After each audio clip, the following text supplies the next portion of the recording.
在一栋被称为鬼楼的废弃大楼里，警察在电梯井发现了一名实习女医生的尸体。她失踪了22天，距离宿舍只有800米。那天她只是去上课，为什么最后会出现在这里呢？这个离奇的失踪案就发生在俄罗斯的乌法市，它位于莫斯科的东方，是俄罗斯第9大城市。22岁的女孩古兹尔·加泽特蒂诺娃就生活在这里。她就读于巴什基尔国立医科大学。她是一个很宅的女孩，甚至没有谈过恋爱，只对医学感兴趣。在医学院5年级的时候，她被学校安排到市立第21号临床医院心脏科参加实习。在俄罗斯的医疗系统中，临床医院具有较高的级别。第21号临床医院除了给普通病人治疗之外，同时还开展医学研究和临床实验。这对古泽尔来说是一个梦寐以求的机会。2018年1月16日，这天很冷，上午8点15分，古泽尔的同学来到印刷大楼公交站，他们像往常一样约好古泽尔一起去医院实习。但是今天古泽尔迟到了，同学给古泽尔发去了消息，询问他几点能来。古泽尔说今天不用等他了，他要晚点再出发，但又没说为什么不来。他只模糊地表达了是由于不可抗力因素导致的。古泽尔就住在距离公交站150米以外的学生宿舍里，这儿能发生什么不可抗力呢？当天上午的实习从9点钟开始，而古泽尔却一直等到了10点才走出了宿舍楼。这时的同学们都去上课了，所以没有目击者看到他当时的状态，只有监控拍到了他离开宿舍楼的身影。当天他既没有去医院实习，晚上也没有回到宿舍，手机还关机了。在与古泽尔的家人联系后，发现古泽尔可能失踪了。这个消息无一例外地震惊了所有人，包括他的同学和老师，因为在医学院的5年里，古泽尔给人的印象都是一个特别宅的女孩，她绝对不会离家出走的，就连散步都不会离开熟悉的区域。于是学校立刻向警方上报了失踪事件。古泽尔的同学们充当了第一批志愿者，开始寻找失踪的线索。第一条线索，古泽尔有2条社交平台账号，在失踪当天他登录了其中之一，但是没有发布消息。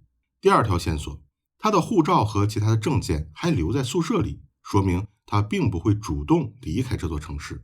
第3条消息，他穿戴整齐，背着自己的书包出门，与平时去上课没有什么不同。所以第一个失踪的版本是女孩被绑架了。同学和家人怀疑古泽尔可能是被人骗上车，带到了偏僻的地方关了起来，而且这个绑架者可能还是一位熟人，因为古泽尔是一个谨慎的女孩，她一向与陌生人保持着距离。几天以后，古泽尔还是没有出现，她的妈妈认为古泽尔可能遇到了更严重的情况。如果女儿只是绑架了，那么就该有人发来消息索要赎金，而父母的手机一直静悄悄的。随着志愿者的人数越来越多，对古泽尔的搜索范围也发展到了校园之外。人们从印刷大楼公交站出发，向21号临床医院方向搜索。整个搜索行动在网络上招募志愿者，同时每天也公布搜索进度。志愿者不但在市区里张贴了寻人启事，还搜索了附近的居民区。因为担心古泽尔是被绑架了，所以搜索地点包括阁楼和地下室。21号临床医院的地理位置正处于一片森林的中间，志愿者怀疑有人在森林里掳走了古泽尔。在医院附近的乌法河边有许多废弃的花园，于是有人提议将乌法河两岸的森林地带也搜索一遍。虽然现在乌法的冬季还没有结束，可志愿者们还是采纳了这个建议，来到了真正的乌法城外展开搜索。不过时间一天天过去，古泽尔的行踪一点线索都没有。到了失踪的第5天，警方突然将古泽尔的失踪案升级为刑事案件，来到他的宿舍取走了笔记本电脑和他的日记。紧接着一件意想不到的事情发生了，让古泽尔的失踪蒙上了一层更加神秘的面纱。在乌法的市中心基洛夫大街43号有一栋废弃的建筑工地，有人在电梯井里看到了古泽尔，他应该是从高处摔了下来，头部骨折，已经失去了生命体征。他的背包就整齐地摆放在身边，身上的衣服干净整洁，没有暴力的迹象。可疑的是，这栋楼虽然位于市中心，但它是当地著名的鬼楼，也被称为死亡之屋。古泽尔为什么会出现在这里呢？鬼楼其实是一座烂尾楼，本来由100个业主集资，要建成一座医疗设备完善的疗养院，但在完工之前，负责人就卷走了3亿卢布的集资款，逃到了塞浦路斯，于是这栋楼就停工了。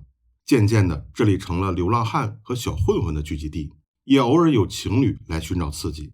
这栋楼的工地上就曾发生过女性被刺伤的事件，楼里还发现过2具流浪汉的尸体，他们都是从高处坠落导致死亡。所以这栋楼既危险又恐怖，一般人不敢进去。那么古泽尔这个胆小的宅女，她敢进来吗？整个搜索行动都是沿着去医院的路线开展的，却偏偏她去了相反的方向。虽然这里距离宿舍只有800米远，但整个搜索行动却没有一个人来到这里看看。这也同时说明了另一个问题，就是没人愿意接近这里。古泽尔的出现是反常的，事情的诡异程度还在增加。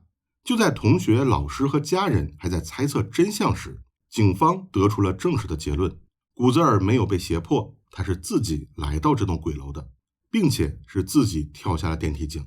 这条结论没有任何一个熟悉古泽尔的人相信，因为他没有理由。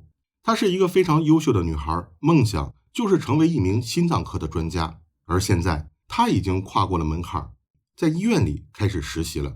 而且古泽尔每天晚上都会给父母打电话，没有任何征兆。但是这个时候，网络上出现了一封古泽尔的遗书，正是这封遗书让古泽尔的死充满了解不开的谜团。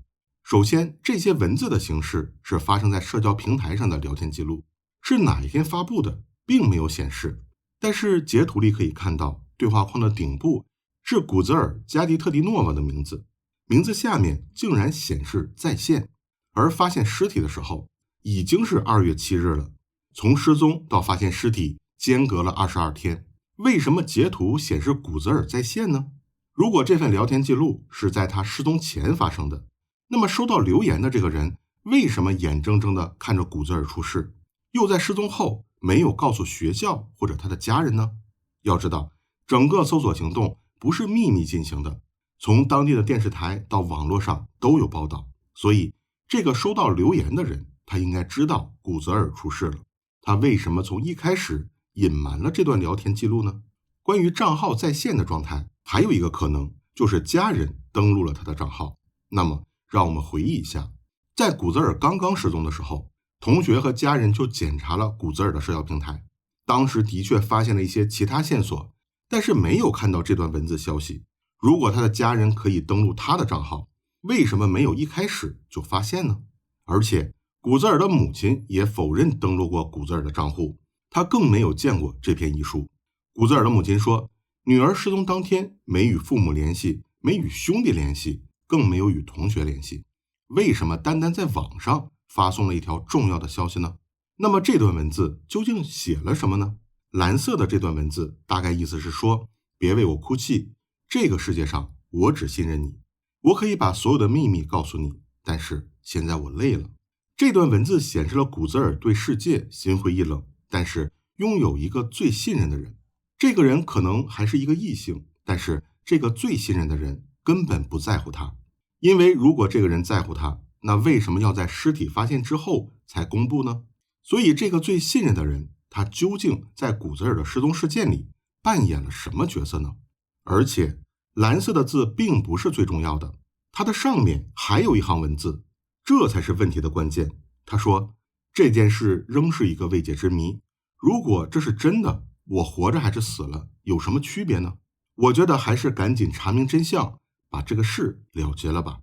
这里说的未解之谜是什么谜呢？为什么他要急于查明真相呢？